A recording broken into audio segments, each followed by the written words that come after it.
महिला पर्यवेक्षक। महिला पर्यवेक्षक में भी दो भर्तियां होती है वैसे, एक महिला पर्यवेक्षक होती है जिसमें पुरुष भी भर सकते हैं 25% और 75% महिलाएं रहेगी, लेकिन ये महिला पर्यवेक्षक ओनली फॉर महिलाओं के लिए ही रहेगी। यानी आपकी लड़ाई सिर्फ आपके साथ, आपकी लड़ाई ओनली महिलाओं के साथ, पुरुषों के साथ कोई टक्कर नहीं है। अब महिलाओं को कितना जीके आता है, कितनी मैथ आती है, कितनी रीजनिंग आती है, वो सब आपको नॉलेज है।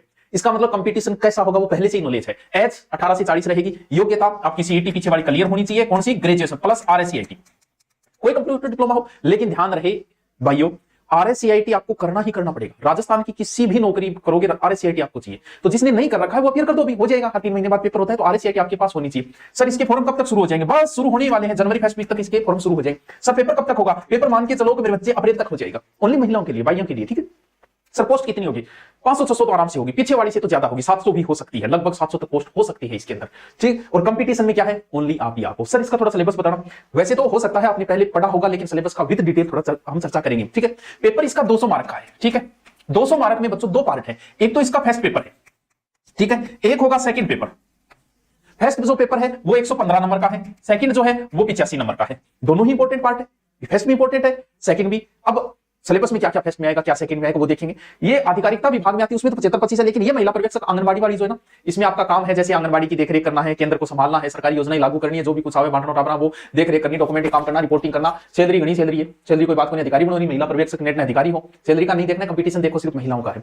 अब बात करते हैं इसका सिलेबस क्या होगा। देखो सिलेबस के अंदर जो पहला पार्ट है 115 नंबर का, उसमें आपकी एक तो हिंदी है जो हम पढ़ा ही रहे हैं, आप पढ़ ही रहे हो, बड़ी इजी है।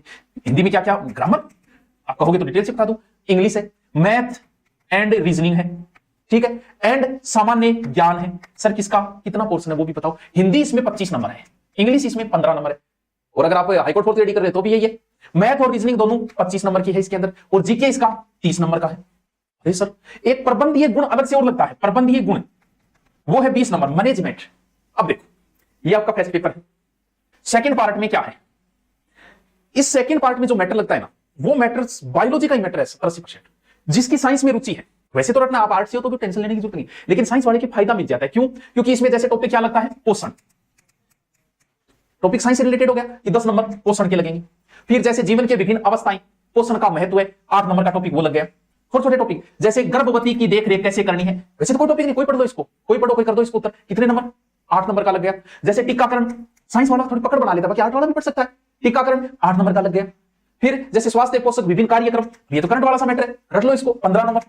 थोड़ा सा ज्यादा फायदा मिलता है साइंस वाले की पकड़ होती है इन चीजों में। कुपोषण कहीं ना कहीं वो पहले से थोड़ा बहुत पढ़ा होता है, बाकी वैसे नहीं, 8 वाला बराबर साइज नॉर्मल चीजें हैं इसमें, कितने नंबर, 8 नंबर। फिर सामान्य बीमारियां, साइंस से संबंधित जो भी बीमारियां हैं उन बीमारियों का 8 नंबर। फिर एक टॉपिक लगता है इसमें साइकोलॉजी से संबंधित कि बाल विकास का परिचय, वो अलग से साइकोलॉजी के गुरुजी वो करवाएंगे हमारे। बाल विकास का परिचय कितने नंबर का, 10 नंबर का। शाला पूर्व शिक्षा परियोजना कितने नंबर का, 10 नंबर का। यानी ये अगर हम टॉपिक देखें